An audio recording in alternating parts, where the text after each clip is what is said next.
po naniniwala, kung meron mang pinakamagandang maireregalo ka sa sarili mo, ngayong papalapit na yung papatapos na taon, ay yung palayain yung sarili mo sa mga naging regrets mo sa mga nakaraang panahon. Sino po rito? Nakaranas at some point ng buhay niya, meron siyang mga naging regrets sa kanyang buhay. Hindi man niya ginusto, hindi man niya sinadya, pero pinayagan ng Panginoon yung mga pangyayari na yon. Alam niyo po, kung meron mang tayong isa sa mga pinakamagandang mairirigalo sa ating sarili sa nalalapit na pagtatapos ng taon, yung palayain yung ating sarili, hindi lang doon sa mga regrets, maging doon sa mga naging failures natin sa ating buhay. Sino po rito nakaranas ng failure sa kanilang buhay? Yung iba, puro perfecto yung nangyari sa buhay nyo. Alam nyo po, isa yon sa mga pinakamagandang pwede mong mairigalo sa sarili mo. Yung palayain doon sa mga nakaraang, sa mga regrets na nangyari, doon sa mga naging failures mo sa buhay mo, and at the same time, hindi lang doon, maging doon sa mga painful experience natin sa ating buhay. Alam niyo po, dalawa lang naman yung talagang pwede nating pagpilian eh. Yung palayain mo yung sarili mo doon sa mga failures mo sa nakaraan o bitbitin pa rin ito doon sa 2026 ng panibagong taon ng journey mo. Dalawa lang yung pwede nating pagpilian. Palayain ang sarili mo doon sa mga regrets mo or bitbitin mo pa rin sa 2026 yung mga regrets mo sa buhay mo. Or palayain ang sarili sa mga painful experience mo sa buhay doon sa 2025 or bitbitin pa rin ito sa 2026 ng iyong journey. Sino po aminado? May mga naging failures, naging regrets at mga painful experience tayo pagdating sa iba't ibang areas ng ating buhay. Sino po rito nakaranas nun pagdating sa usapin ng pera? Bumagsak. Pagdating sa usapin ng pera, pagdating sa relasyon, bumagsak. Pagdating doon sa kanilang pangarap, pagdating doon sa kanilang paglilingkod. Alam niyo po, sa ayaw at sa gusto mo, may mga naging failures, mga naging painful experience tayo, may mga naging regrets tayo doon sa iba't ibang areas na yon ng buhay natin. Ano pinapakita rito? Masakit man tanggapin, pero may mga kwento sa finances mo na hindi mo man ginusto, pero pinayagan ng Diyos. Totoo po ba yan? Sino rito nagkaroon ng struggle sa finances sa buong 2025 ng journey niya? Alam niyo po, hindi man natin ginusto yung bagay na yon, pero pinayagan ng Panginoon yan eh. At the same time, masakit man tanggapin, pero may mga kwento sa karir natin na hindi mo man ginusto, pero pinayagan ng Diyos eh. Yung bang akala mo stable ka na doon sa trabaho mo, akala mo stable ka na doon sa iyong negosyo, pero dumating ang struggle. And at the same time, masakit man tanggapin, pero may mga kwento sa relasyon natin na hindi man natin ginusto, pero pinayagan ng Diyos. Masakit man tanggapin, may mga kwento sa paglilingkod natin na hindi mo man ginusto, pero pinayagan ng Diyos. At lahat ng yon sa ayaw at sa gusto mo, shape the whole of your 2025 journey. Kung sino ka ngayon, alam niyo po, malaking bahagi nun, yung mga choices mo na pinayagan din naman ni Lord. Kung ano ka ngayon, malaking bahagi nun, yun yung mga nag-shape ng 2025 mo at pinayagan din naman ni Lord. At higit sa lahat, kung ano ang bitbit mo ngayon sa puso mo, malaking bahagi nun, yung mga choices mo nung 2025 na pinayagan din naman ni Lord. Sino po aminado? Malaking bahagi kung ano ka ngayon, kung sino ka ngayon, at kung ano ang bitbit mo ngayon. Choices. Nanggaling sa mga choices mo sa buhay. Kung ano ang sitwasyon mo ngayon, kung sino ka ngayon, kung ano yung bitbit mo ngayon sa puso mo, ang nag-shape nun, malaking bahagi nun, yung mga choices mo sa buhay. Now, speaking ng mga bitbit natin sa ating puso, ano ba yung mga dapat nating bitawan pagdating o kasabay ng pagtatapos ng taon? Sino po naniniwala? Kasabay ng pagtatapos ng taon, dapat meron tayong binibitawan sa ating puso. Totoo po ba yan? Dapat meron tayong binibitawan sa ating buhay. At pwedeng kasama sa bibitawan mo na yung katabi mo ngayon. Alam niyo po, there are things you should let go as 2025 come closer to its end. At una na rito, a place where your compromise or where you compromise was really matter. Totoo po ba? Kung meron mang isang bagay na hindi ka dapat bitbitin sa 2026, yung mga bagay na ipinalit mo doon sa higit na mas mahalaga. Sino po aminado? Hindi ka sana nag-fail, wala ka sanang regret sa financial area ng buhay mo kung hindi mo lang kinompromise yung mas mahalagang usapin pagdating sa finances mo.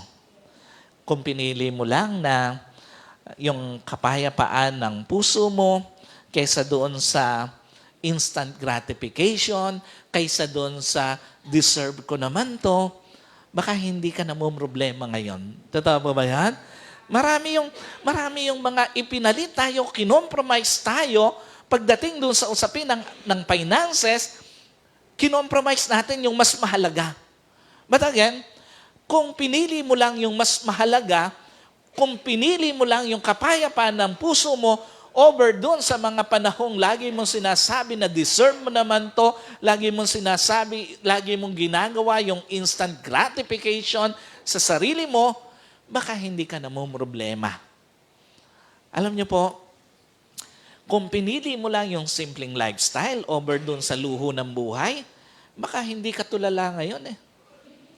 Napansin niyo? Sino rito ang daming pera bago mag-25?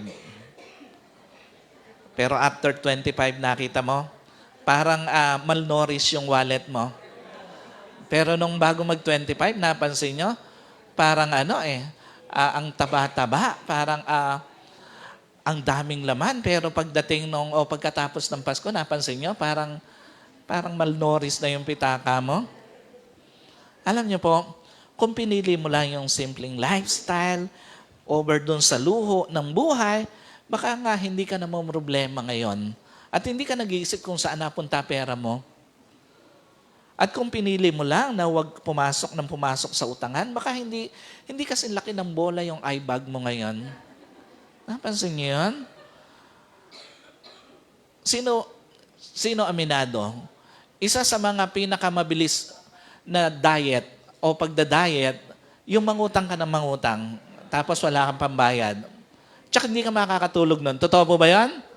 Alam niyo po, kung pinipili lang natin yung higit na mas mahalaga at hindi natin kino-compromise yung higit na mas mahalaga pagdating sa usapin ng pera, baka hindi tayo problema. Of course, may mga instances na hindi natin gusto pero pinayagan ng Diyos, doon sa mga hindi mo hawak na mga sitwasyon, pwede ka naman na talagang makapangutang. Pero doon sa hawak mo naman, yung sitwasyon, kaya mong kontrolin, dapat kinokontrol mo. Yung kaya mong pigilan, yung sarili mo, dapat pinipigilan mo. At pagdating doon sa karir, alam niyo po, kung pinili mo lang yung kapayapaan ng isip mo over doon sa mga monthly salary mo, baka hindi ka mukhang zombie ngayon. Sino rito yung pinagpapalit yung kapayapaan ng kanyang isip doon sa sweldo? Bagamat walang masama doon, pero alam niyo po, at the end of the day, maiisip mo, sayang yung panahon na dapat payapa ang puso mo. Alam niyo po, baka hindi ka laging galit sa mundo at sa mga tao sa paligid mo kung mas pinipili mo yung kapayapaan mo. At pagdating doon sa relasyon, baka kung pinili mo lang na makinig sa puso mo at hindi doon sa sabi-sabi ng iba, baka kayo pa rin ngayon. Sabihin mo doon sa katabi mo, baka tayo pa rin. O baka hindi katabi, baka nasa malayo. Alam niyo po, at pagdating doon sa paglilingkod, baka kung pinili mo lang yung katapatan over doon sa self-preservation, over comfort, baka walang lungkot sa puso mo. Totoo ba yan? Kung pinili mo lang yung katapatan kaysa doon sa palaging comfort sa paglilingkod, palaging yung preservation ng sarili, baka hindi ka malungkot. Baka walang lungkot sa puso mo. Pansinin niyo si Peter, Bakit sa tingin nyo nabahira na matinding failures, regrets, painful experience ang journey niya in John chapter 18, 17, 25, and 27? Alam niyo po, 3 beses niyang sinabi yung pagtatatwa sa Panginoon. Doon sa mga verses na yon, 3 beses sinabi ni Peter na hindi ko siya kilala. Sino po pamilyar doon sa kwento na to dito sa Biblia? Alam niyo po, on that particular place, nandoon siya sa isang lugar kung saan tinatawag itong charcoal place o doon sa painitan. Lugar na kung saan may mga nagbabagang uling, nagpapainit sila dahil doon sa lamig. Doon sa lugar na yun, 3 beses niyang kinompromise yung higit na mas mahalaga. Ang tanong dito, pagre-rebelde ba yung ginawa niya? No. He chose instead as self-preservation. Hindi naman siya humintong maniwala sa Panginoon eh. Huminto lang siyang manindigan para kay Kristo. That time, tuloy-tuloy pa rin naman naniniwala siya sa Panginoon. Pero, ang hinintuan niya, yung paninindigan niya para kay Kristo. 3 beses, tinatwa niya ang Panginoon. 3 beses, kinalimutan niya ang paninindigan para kay Kristo. The same concept sa finances natin. Hindi naman tayo humintong maniwala sa pagginhawa natin, pero, alam niyo po, minsan, humihinto lang tayong manindigan para sa ating financial freedom eh. Humihinto lang tayong maniwala para doon sa manindigan para doon sa mas mahalaga. The same concept sa ating career. Hindi naman tayo humihintong maniwala sa ating career na darating yung point, ang Panginoon, ipopromote tayo. Minsan, humihinto lang tayong manindigan para sa ating career, para doon sa kung ano yung mas mahalaga. The same concept sa ating relasyon. Hindi naman tayo humintong magmahal eh. Huminto lang tayo na manindigan para doon sa taong mahal natin. Totoo po ba yan?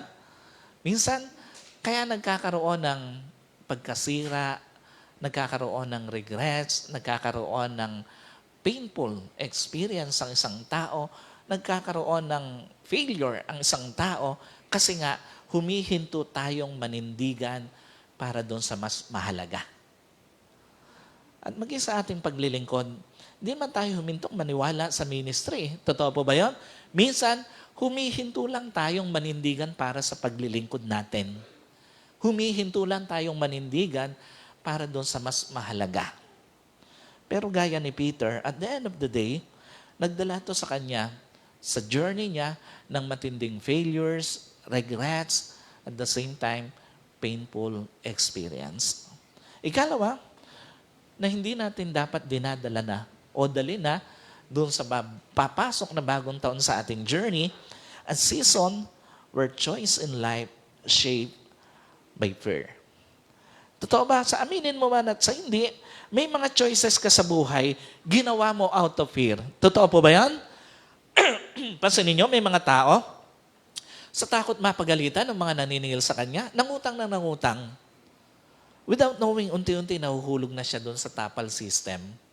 Alam niyo po, pagka ikaw ay laging nasa social media, makikita mo ron yung mga posts, yung mga article about doon sa mga taong talagang namroblema ng husto pagdating sa pera. Alam niyo po, kung meron mang hindi ka na dapat gawin pa sa buhay mo, lalo na sa mga papasok na panibagong panahon sa buhay mo, yung pasukin mo yung bagay na to.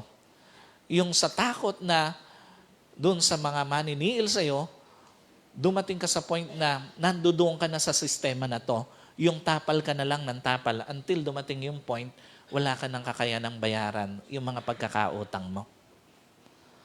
Alam niyo po, pansinin niyo, may mga tao sa takot mawala ng trabaho kahit toxic na yung workplace niya, kahit hindi na dapat na nandoon siya, tinitis pa rin yung environment niya.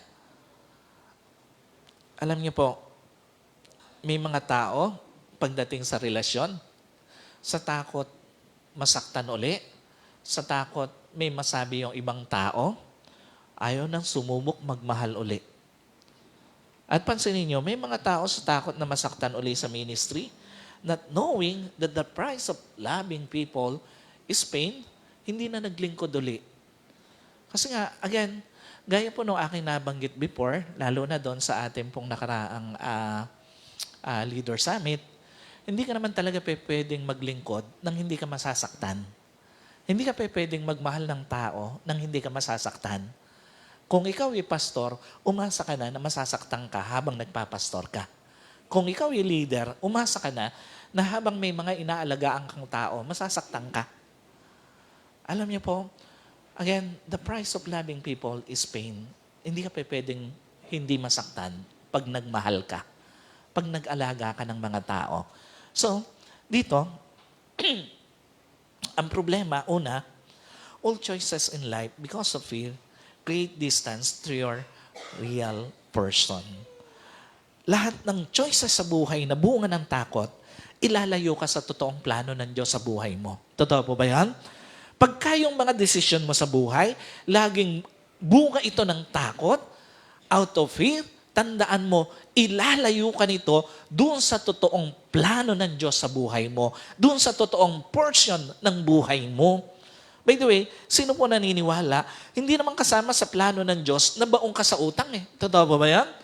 Sino naniniwala, hindi kasama sa plano ng Diyos sa buhay mo na habang buhay mahirap ka?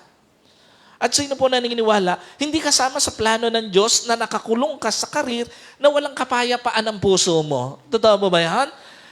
Meron tiyak na paglalagyan ang Diyos sa iyo na trabaho na may kapayapaan ng puso mo and at the same time nasusustain yung mga kailangan mo. Alam niyo po, hindi kasama sa plano ng Diyos sa buhay mo yon. Yung ikaw ay mag-stay sa isang workplace na toxic, na wala kang kapayapaan, na wala doon yung saya ng puso mo. At sino po naniniwala, hindi kasama sa plano ng Diyos na ikaw ay nakakulong sa isang relasyon na wala ka namang assurance na hanggang sa huli, ipaglalabang ka. Totoo po ba yan? Hindi kasama sa plano ng Diyos yon. Kaya hindi tayo dapat natatakot na puntahan kung ano yung talagang portion, kung ano yung talagang plano ng Diyos sa buhay mo. At sino po naniniwala, hindi kasama sa plano ng Diyos na hindi nagbubunga paglilingkod mo, yung ministry mo. Totoo ba yan? Huwag mong sasabihin na simple ka lang mananampalataya. No. Nung makakilala ka sa Panginoon, naging kasama na sa plano ng buhay mo at purpose ng buhay mo na meron kang madalang kaluluwa sa Panginoon. Totoo ba yan? Na meron kang ma-disciple ng mga tao na hindi lang ikaw ang mag-i-stay sa buhay mo na tumanggap ng salvation. No. Kasama sa plano ng Diyos sa buhay mo, yung mamunga ka, yung magkaroon ng bunga ang pagiging Kristiyano mo. Magkaroon ng bunga ang paglilingkod mo. Alam niyo po, kaya nga pag pinipilit mo lang ang isang bagay sa buhay mo dahil sa takot, nilalayo ka lang sa totoong plano ng Diyos sa buhay mo. Nalalayo ka sa totoong portion mo. So huwag kang matakot na lakaran ang buhay na may totoong financial freedom. Huwag kang matakot na lakaran ang karir na payapa ang puso mo. Huwag kang matakot na mabuhay sa isang relasyon na may assurance ka na hanggang sa huli, ikaw ang pipiliin. At huwag kang matakot na mamunga sa paglilingkod kahit alam mo pang pwede kang masaktan.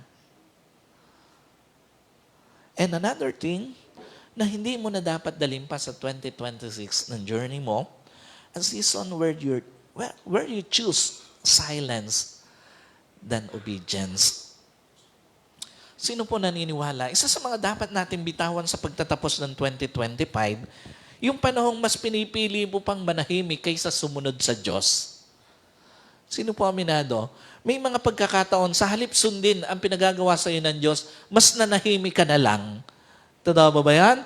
Sa iba't ibang areas ng buhay natin, sino po aminado? May season sa buhay mo na kinakausap ka na ni Lord about your finances, pero sa halip sundin si Lord, mas pinili mong manahimik na lang. At sino po aminado? May mga season sa buhay mo na kinakausap ka na ni Lord about your career, pero sa halip sundin, ang sinasabi ni Lord sa iyo, nanahimik ka na lang. At maging doon sa area ng iyong relationship, May mga season sa buhay mo na kinakausap ka na ni Lord about your relationship, pero sa halip sundin si Lord, mas pinili mong manahimik na lang. Gayon din sa paglilingkod natin. May mga panahong kinakausap ka na ni Lord para doon sa iyong paglilingkod, pero sa halip sundin mo siya, mas nahimik ka na lang. Alam niyo po si Peter, when he needs to stand for Jesus, sa panahong pinakakailangan niyang panindigan ang Panginoon, mas pinili niyang manahimik. Ano pinapakita nito? Minsan sa panahong kailangan mong manindigan para sa iyong finances, ang malungkot, doon mo pa pinipiling manahimik. Minsan, sa panahong kung kailan kailangan mong manindigan para sa iyong karir, doon mo pa pinipiling manahimik. At minsan, kung kailan kailangan mong manindigan para sa iyong relasyon, doon mo pa pinipiling manahimik. At maging sa iyong paglilingkod, kung kailan kailangan mong manindigan, doon mo pa pinipiling manahimik na lang. Why? Kaya ni Peter, tingin mo mas safe na manahimik na lang kaysa manindigan. Ang problema, madalas, ang dulo nun, kung hindi malalim na regrets, malalim na lungkot.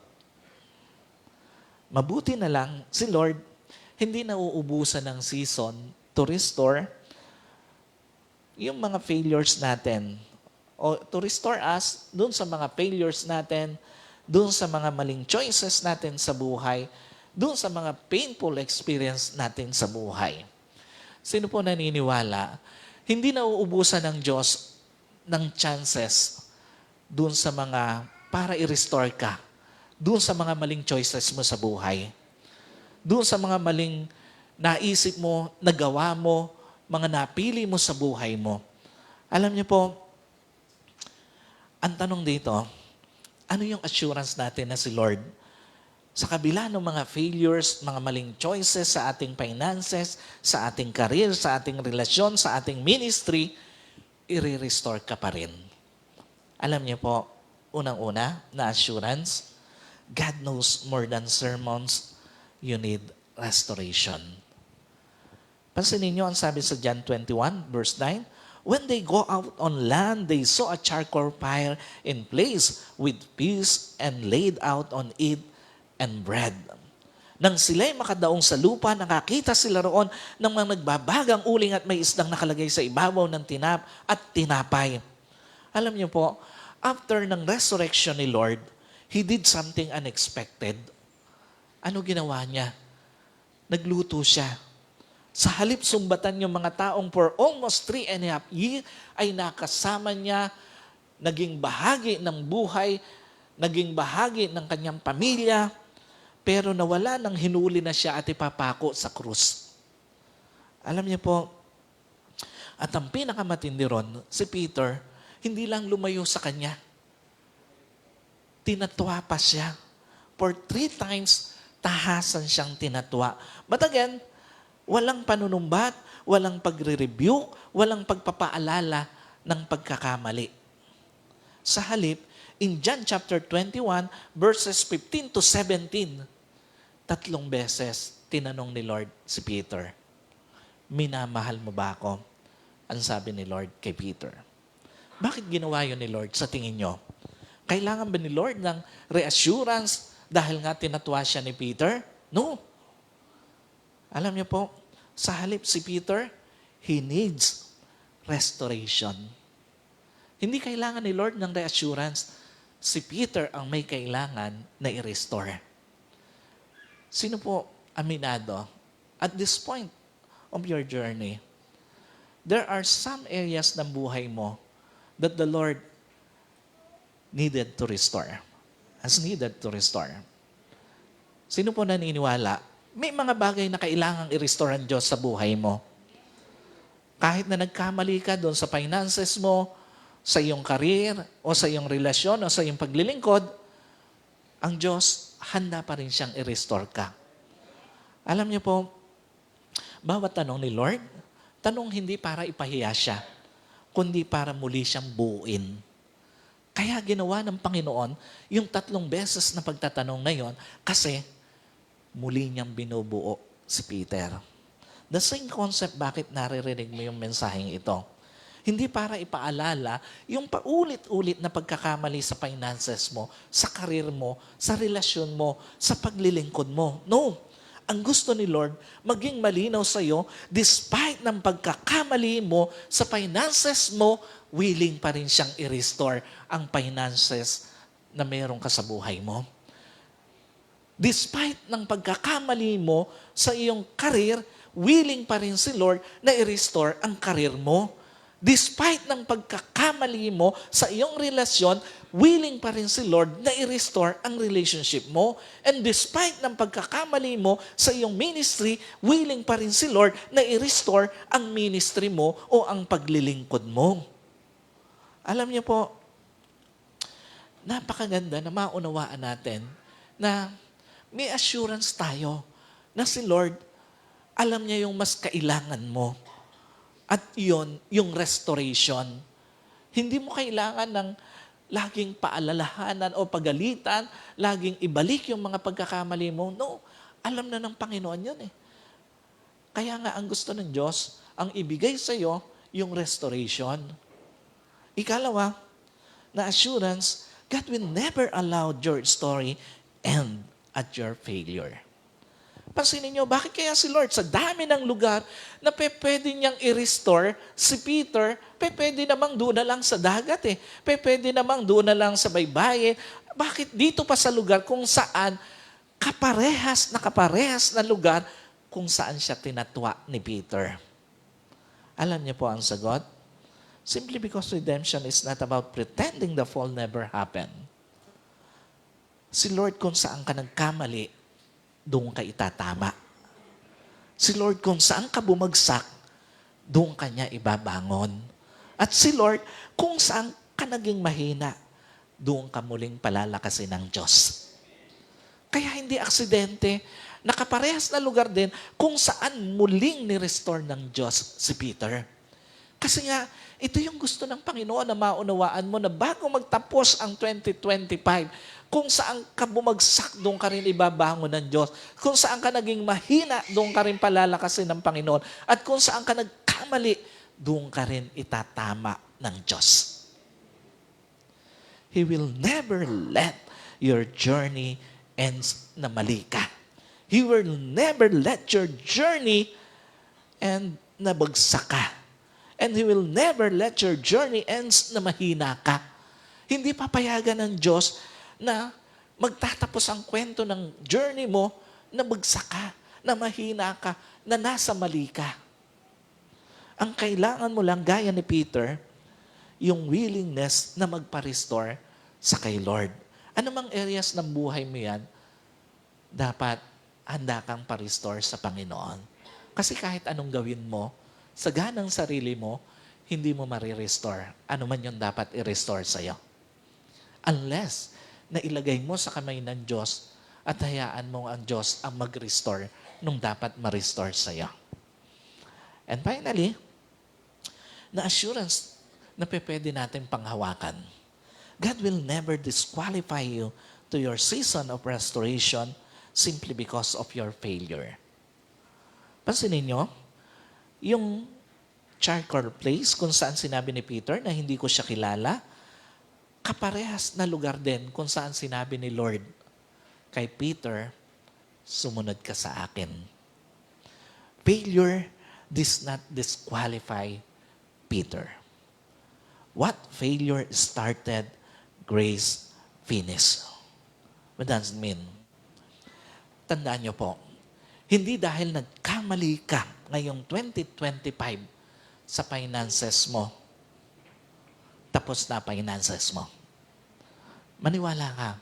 Hindi dahil nagkamali ka sa karir mo ngayong 2025, tapos na karir mo. At maniwala ka, hindi dahil nagkamali ka sa relasyon mo, tapos na relasyon mo. At maniwala ka, hindi dahil nagkamali ka sa paglilingkod mo ngayong 2025, tapos na paglilingkod mo. No. Maniwala ka, by the grace of God, mas ma-amaze ka sa gagawin ng Diyos sa finances mo sa 2026. Maniwala ka, by the grace of God, maa-amaze ka sa gagawin ng Diyos sa karir mo by 2026. At maniwala ka, by the grace of God, mas maa-amaze ka sa gagawin ng Diyos sa relasyon mo sa 2026. At maniwala ka, by the grace of God, mas maa-amaze ka sa gagawin ng Diyos sa paglilingkod mo by 2026. So church, habang papalapit tayo ng papalapit sa pagtatapos ng taon, bitawan yung dapat bitawan. Bitawan mo na yung dapat mong bitawan, mga lugar sa buhay mo na na-compromise mo yung higit na mas mahalaga. Mga season sa buhay mo na takot ang nag-shape sa mga choices mo. At mga season sa buhay mo na mas pinili mong manahimik kaysa sumunod sa Diyos. Again, habang papalapit tayo sa pagsalubong sa 2026, salubungin natin siya na may buong pag-asa. Na ang ganda ng inihahanda ng Diyos sa finances mo. Ang ganda ng inihahanda ng Diyos sa karir mo. Ang ganda ng inihahanda ng Diyos sa relasyon mo. At ang ganda ng inihahanda ng Diyos sa paglilingkod mo. But before we end in prayer, the most important question bago natin iwan ng 2025, are you willing to be restored by God? Nagaya ni Peter,